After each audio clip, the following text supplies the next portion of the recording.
A sitting president, handcuffed, blindfolded, wearing noise-canceling headphones on a U.S. warship. That's the image that shocked the entire world 3 days ago. And what I'm about to tell you changes everything we thought we knew about American foreign policy.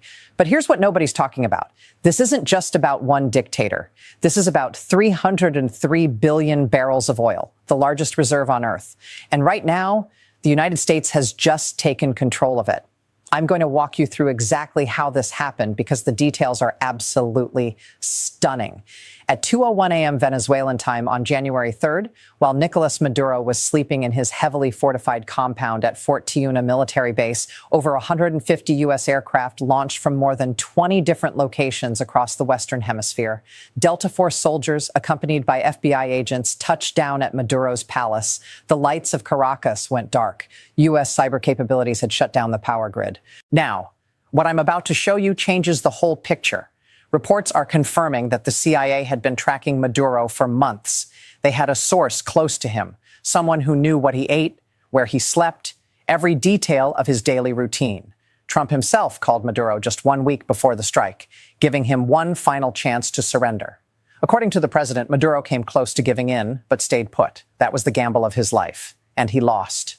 Operation Absolute Resolve was the culmination of months of planning. The Pentagon had troops training on a full-scale mock-up of Maduro's compound. They rehearsed this operation countless times. And when weather conditions finally cleared after days of delay, they executed it with surgical precision. Here's where it gets complicated. The operation wasn't just about grabbing Maduro. Sources are now confirming that U.S. forces simultaneously struck military bases, port infrastructure, communications towers, and Venezuelan air defense systems. Images have emerged showing destroyed Russian-made Buck surface-to-air missile systems, smoldering in the aftermath. Venezuelan and Cuban officials say more than 80 people were killed in the strikes, including 32 members of Cuban military and intelligence agencies who were apparently in the country. Maduro and his wife, Celia Flores, were dragged from their home as he tried to flee to a steel-reinforced safe room. They were flown by helicopter to the USS Iwo Jima, then transported to Stewart Air National Guard Base in New York's Hudson Valley. And then came the photograph that will define this moment in history. Trump posted it on Truth Social. Maduro blindfolded, wearing noise-canceling headphones, a gray Nike fleece tracksuit, and a flotation device. In his hand, a plastic water bottle. The former president of Venezuela captured like a common criminal. But wait, it gets worse. Today, just hours ago, Maduro appeared in a Manhattan federal courtroom. He pleaded not guilty to all charges. Through a translator, he told Judge Alvin Hellerstein, "I am innocent. I am a decent man. I am still president of my country." The judge repeatedly cut him off as Maduro tried to describe his capture. His wife, Celia Flores, who appeared with a large bruise on her forehead, also pleaded not guilty. Her attorney requested medical attention, saying her ribs may be broken or severely bruised from the capture. This is the part that kept me up last night. The charges against Maduro read like something out of a crime thriller: narco-terrorism conspiracy, cocaine importation conspiracy, possession of machine guns and destructive devices. The indictment alleges that for more than 25 years, Maduro and his co-conspirators partnered with some of the most violent drug traffickers on the planet. Documents reveal that as foreign minister between 2006 and 2008, Maduro allegedly sold Venezuelan diplomatic passports to known drug traffickers to help them move drug money from Mexico back to Venezuela. He allegedly provided diplomatic cover for planes carrying laundered money, ensuring they weren't scrutinized by authorities. And here's what nobody's talking about. The indictment claims that Maduro and his wife ran their own state-sponsored gangs. Between 2004 and 2015, they allegedly trafficked cocaine that had been seized by Venezuelan law enforcement, with military escorts helping protect the shipments. They're accused of ordering kidnappings, beatings, and murders against people who owed them drug money or threatened their operation. The State Department estimated that by 2020, as much as 250 tons of cocaine was being trafficked through Venezuela annually. And sitting at the top of that pyramid, according to prosecutors, was Nicolás Maduro. The next court date is set for March 17th. Maduro and his wife are being held at the Metropolitan Detention Center in Brooklyn. They did not request bail, but that's not even the real story. While Maduro sits in a Brooklyn jail cell, something far more consequential is unfolding, and this is where the real game begins. Within hours of Maduro's capture, President Trump made a declaration that sent shockwaves across the globe. "We're going to run the country," he said. "We're going to run it essentially until such time as a proper transition can take place." Let that sink in. The President of the United States just announced that America will administer Venezuela.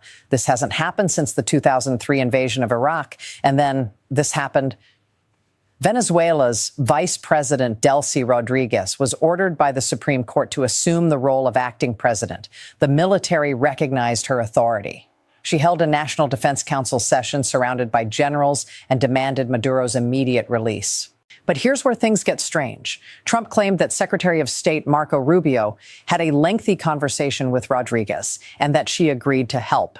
Trump said she's essentially willing to do what we think is necessary to make Venezuela great again. But on Venezuelan state television, Rodriguez told a completely different story. She called the capture a kidnapping and barbaric. She said Maduro is Venezuela's only president. She made no mention of cooperating with the U.S. So who's telling the truth? Now, what I'm about to show you changes the whole picture. Some Trump advisors have been viewing Rodriguez as a potential off-ramp. The thinking goes that a gradual transition away from Maduro's leadership, keeping the existing power structure largely intact, would be less chaotic than handing power to the Democratic opposition. Trump himself dismissed opposition leader Maria Corina Machado, the 2024 Nobel Peace Prize winner, who had publicly supported him. He called her a nice woman, but said she lacks support and respect inside Venezuela. "I think it would be very tough for her to be the leader," Trump said. Here's what nobody's talking about. Former U.S. Ambassador to Venezuela Charles Shapiro pointed out something crucial. Interior Minister Diosdado Cabello, one of the most powerful figures in the regime, remains in place. He's in charge of the country's police force. And here's the thing. Cabello is named in the same indictment as Maduro. "They're not celebrating in Caracas because they don't know what the police will do," Shapiro said. So the structure of Maduro minus Maduro continues in place. This is essentially Madurismo without Maduro. The same system, the same power players, just with a different face at the top. Is this what regime change looks like in 2026? But here's where it gets complicated. The international response has been extraordinary. Russia called it an act of armed aggression and demanded Maduro's release. China said it was deeply shocked by what it called a blatant use of force against a sovereign state. Iran called it a flagrant violation of national sovereignty.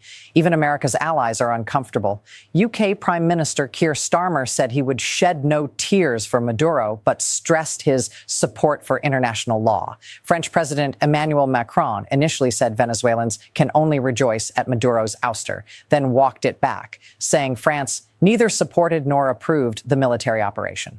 Brazil's President Lula da Silva said the strikes crossed an unacceptable line and set a dangerous precedent.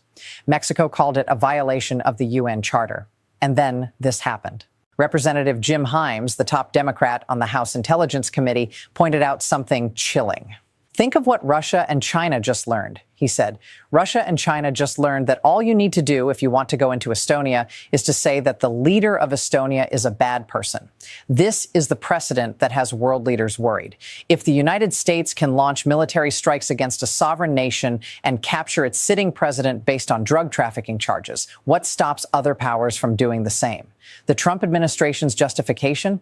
They're calling this a law enforcement action with military support that the president has inherent constitutional authority to undertake. Legal experts are divided. Some say this is justified under existing frameworks for combating narco-terrorism. Others say it clearly violates the UN Charter and Venezuelan sovereignty. Wait, it gets worse. Critics quickly pointed out an awkward fact. The charges against Maduro are strikingly similar to those faced by former Honduran President Juan Orlando Hernandez, who was convicted in 2024 of conspiring with drug traffickers and sentenced to 45 years in prison for helping hundreds of tons of cocaine reach the United States. Trump pardoned Hernandez in November, saying he was treated very harshly and unfairly. So one Latin American leader gets pardoned for drug trafficking. Another gets captured in a military raid for similar charges. Democratic lawmakers say this undercuts any moral justification for the Venezuela operation. And then there's the question that changes everything. Let's talk about what this is really about. Because despite all the talk of narco-terrorism and democracy, there's something much bigger at stake. Venezuela is sitting on 303 billion barrels of crude oil, the largest proven reserves on Earth. That's roughly 20% of the entire world's oil supply, more than Saudi Arabia, more than Iran, more than Russia. And right now, the United States is positioning itself to control all of it. Here's what nobody's talking about. During his press conference at Mar-a-Lago, Trump was explicit.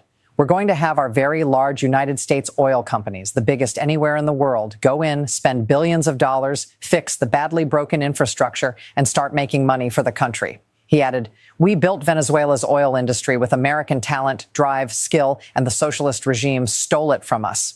This constituted one of the largest thefts of American property in the history of our country. Trump said the U.S. would sell large amounts of oil to other countries. The embargo on Venezuelan oil remains in full effect for everyone else. Now, what I'm about to show you changes the whole picture. Venezuela was once an oil powerhouse. In the early 2000s, the country was producing more than 3 million barrels per day. Today, it produces barely 1 million, less than 1% of global output. The reasons are complex. When Hugo Chavez nationalized the oil industry in 2007, he forced major American companies like ExxonMobil and ConocoPhillips out. The country compensated them a fraction of what their assets were worth. Years of corruption, mismanagement, and U.S. sanctions further devastated the industry. The state oil company PDVSA says its pipelines haven't been updated in 50 years. The cost to restore full production capacity, an estimated $58 billion. But here's what nobody's talking about. Venezuela's oil isn't like American oil. It's heavy, sour crude that requires specialized refineries and technical expertise. It's also among the dirtiest oils in the world to produce when it comes to emissions. But for certain products like diesel, asphalt, and industrial fuels, it's irreplaceable. Before sanctions, much of Venezuela's oil went to U.S. refineries on the Gulf Coast. Now most of it goes to China. Beijing has become Venezuela's largest oil customer, and any U.S. effort to take control of that supply threatens Chinese interests directly. China's foreign ministry didn't mince words. Such hegemonic acts of the U.S. seriously violate international law and Venezuela's sovereignty and threaten peace and security in Latin America and the Caribbean region. This is the part that kept me up last night. Oil companies are cautious. Despite Trump's enthusiasm, major energy firms remember what happened before. They lost billions when Chavez nationalized the industry. They're skeptical about political stability and contract enforcement. Companies will be wary to enter without a stable security environment and very favorable terms to reduce the risk, said Gregory Brew, an analyst at Eurasia Group, especially with markets oversupplied and prices low in the near term. Chevron is the only U.S. company with significant operations in Venezuela right now, producing about 250,000 barrels per day under a special waiver. ConocoPhillips said it would be premature to speculate on any future business activities. ExxonMobil hasn't responded at all, but that's not even the real story. Venezuela isn't just about oil. The country is believed to possess reserves of critical minerals and rare earth elements, nickel, coltan, which is crucial for clean energy technology, telecommunications, and defense applications. The Maduro government tried to exploit these resources through a special zone called the Mining Arc, covering an area larger than Portugal. But poor governance and rampant illegality turned it into an environmental disaster zone, with significant deforestation of Venezuela's Amazon forest. If the U.S. can establish control over Venezuelan resource extraction, we're talking about a fundamental shift in the global commodities market. This isn't just about oil. It's about the critical minerals that power electric vehicles, smartphones, and advanced military equipment. And then this happened. The 2026 National Security Strategy explicitly identified Western Hemisphere dominance as a priority. Some experts are calling this operation a signal, not just to Venezuela, but to China, a demonstration that the United States will use force to protect its interests in Latin America. Ryan Berg from the Center for Strategic and International Studies put it bluntly, this represents a global reestablishment of deterrence. The message is clear. The Western Hemisphere belongs to America, and anyone who challenges that from Caracas to Beijing should take note. Wait, it gets worse. So where do we go from here? Because the capture of Maduro is just the beginning. What happens next could reshape the Western Hemisphere for decades. Right now, Venezuela exists in a strange limbo. Delcy Rodriguez holds nominal power as acting president for 90 days. The military has recognized her authority. But the real question is, who's actually in charge? Trump says the U.S. is running Venezuela. Rodriguez says Maduro is still the only president. The Democratic opposition, led by Maria Corina Machado, believes they won the 2024 election and should be in power. It's a three-way standoff with no clear resolution. Here's what nobody's talking about. The Venezuelan people themselves are caught in the middle. In Caracas, the streets are quiet. A tense calm has settled over the capital. People are hunkered down, uncertain about what comes next. They've seen decades of mismanagement, hyperinflation, and exodus. 7 million Venezuelans have already fled the country. That's nearly a quarter of the entire population, scattered across Latin America and beyond. Will American intervention bring stability, or will it trigger more chaos? The answer depends on who you ask. In Miami's Doral neighborhood, Venezuelan exiles celebrated in the streets. They waved flags and honked horns. For them, Maduro's capture represents the end of a nightmare that destroyed their homeland. But in Caracas, the mood is different. People remember what happened after other American interventions. They remember Iraq. They remember Libya. They know that removing a dictator doesn't automatically create democracy. Now, what I'm about to show you changes the whole picture. Outside the Metropolitan Detention Center in Brooklyn, two groups of protesters faced off. One group held signs demanding Trump free President Maduro. The other celebrated his capture. This conflict, thousands of miles away, has already arrived on American streets. The Venezuelan diaspora is divided. Some see Maduro as a criminal who destroyed their country. Others, despite his flaws, see him as a victim of American imperialism. This division will only deepen as the trial progresses. And then this happened. The UN Security Council convened today at the request of Venezuela and Colombia with backing from Russia and China. Secretary General Antonio Guterres said he was deeply alarmed by the strikes and concerned that international law has not been respected. He warned that it was still possible to prevent a wider and more destructive conflagration. Those words should chill anyone paying attention. The UN Secretary General is openly worried this could spiral into something much bigger. But here's the reality. The United States has veto power on the Security Council. Any resolution condemning the operation will be blocked. The international community can express outrage, but there's little they can actually do. This is the new world order. The rules-based international system that has governed since World War II is being tested in real time. And so far, might is making right. This is the part that kept me up last night. Trump issued stark warnings to other countries. He implied he could take military action in Colombia. He told Mexico to get its act together on drugs, saying the country is run by drug cartels. He said the U.S. needs Greenland. He's made clear that the Venezuela operation isn't a one-off. It's a template. Colombian President Gustavo Petro, who condemned the strikes, was told by Trump that he doesn't think Petro will be doing it for very long. Petro responded by saying he would take up arms if necessary. Colombia has deployed security forces along the Venezuelan border, preparing for potential refugee waves or worse. The tension is spreading across the region like wildfire. Every leader in Latin America is now calculating, could I be next? But here's where it gets complicated. For months before the strike, Cubans had been asking a haunting question. Are we next? With Maduro gone, Cuba's primary ally and economic lifeline has been severed.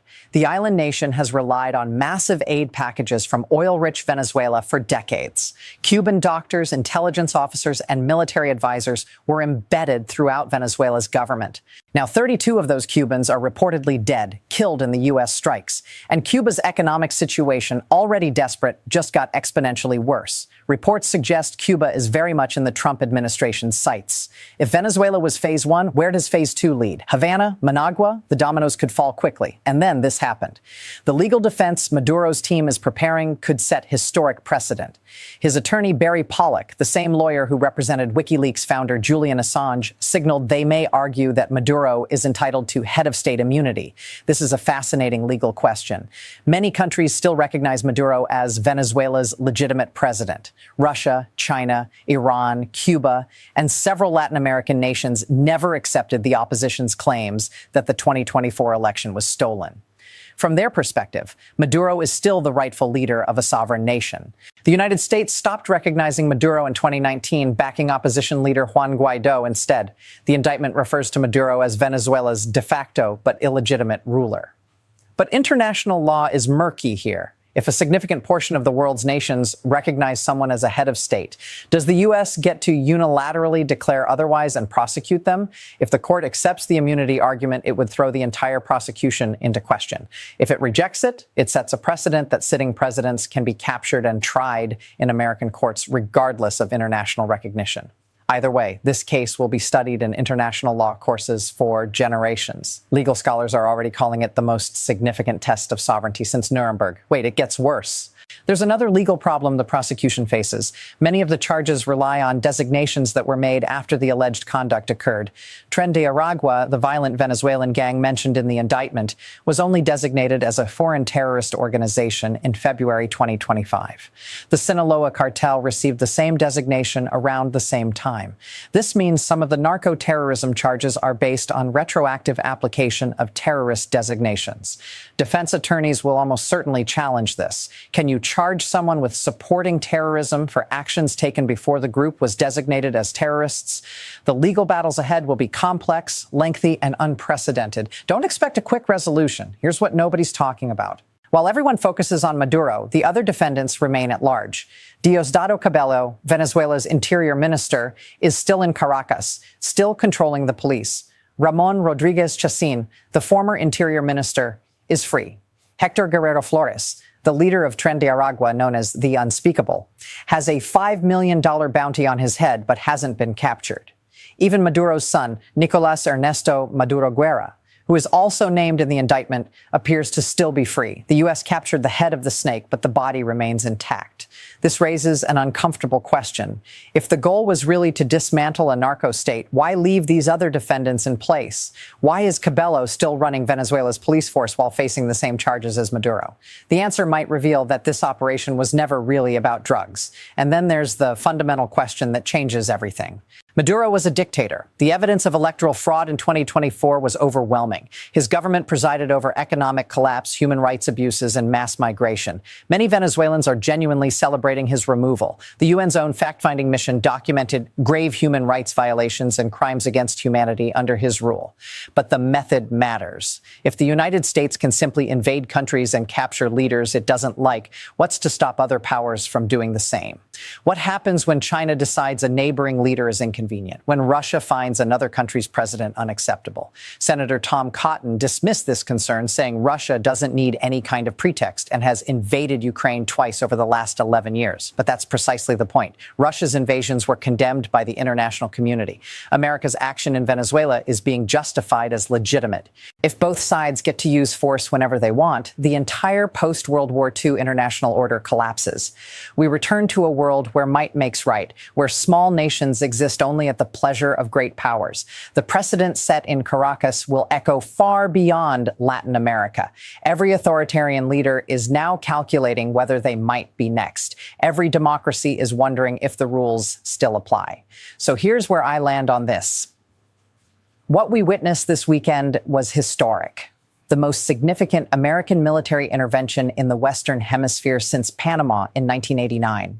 A sitting president captured in a pre-dawn raid and flown to face trial in New York.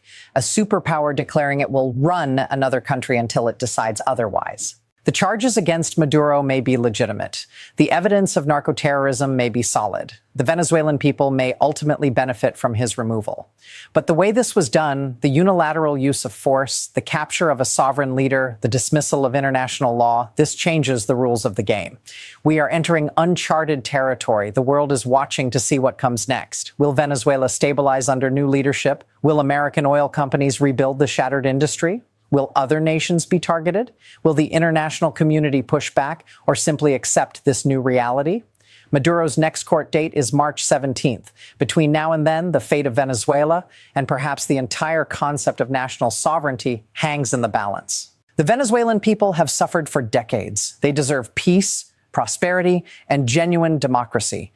Whether this American intervention delivers any of that remains to be seen. History will judge not just Maduro, but how the world responded to his removal. I'm curious what you think about this. Is this justified action against a narco-dictator who destroyed his country, or has the United States crossed a line that can't be uncrossed? Does the end justify the means when the target is genuinely evil? And where do you think this goes from here? I'd really like to hear your perspective in the comments.